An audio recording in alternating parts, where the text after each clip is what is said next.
Alors bonjour à tous. Aujourd'hui, nous continuons la lecture de la chaîne d'or et nous en sommes rendus au verset 7 de l'Évangile selon saint Matthieu, chapitre 5, que je vais lire. Heureux les miséricordieux, car ils obtiendront miséricorde. Et tout de suite, nous tirons un commentaire de la glose qui nous dit que la justice et la miséricorde doivent être tellement unies ensemble qu'elles se tempèrent mutuellement l'une par l'autre. La justice sans la miséricorde n'est que cruauté, et la miséricorde sans justice n'est que faiblesse.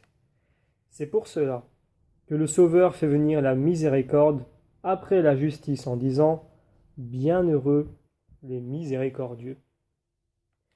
Et sur ce terme de miséricordieux, saint Rémi nous dit qu'il veut dire « qui a pour ainsi parler le cœur des malheureux ». Parce que l'homme miséricordieux regarde comme sienne la misère d'autrui et s'en afflige comme si elle lui était personnelle. Et toujours sur cette question de la miséricorde, saint Jérôme nous dit qu'il faut entendre ici celle qui non seulement se répand en aumône, mais qui s'étend aux fautes de nos frères et nous fait porter mutuellement les fardeaux les uns des autres. Saint Augustin, pour compléter ce thème, nous dit qu'il proclame heureux ceux qui viennent au secours de l'infortune et qui reçoivent en récompense la délivrance de leurs propres maux, comme il le déclare lui-même, parce qu'ils obtiendront eux-mêmes miséricorde.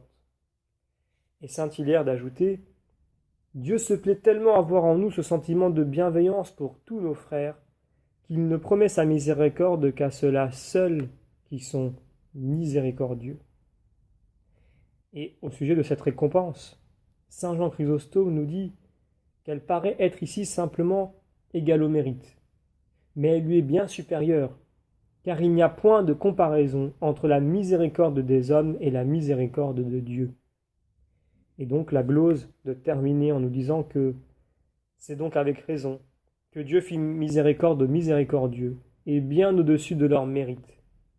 Aussi de même que celui dont les désirs sont comblés et au-delà, reçoit beaucoup plus que celui qui est simplement rassasié. Ainsi, la gloire des miséricordieux l'emporte sur la gloire des béatitudes précédentes.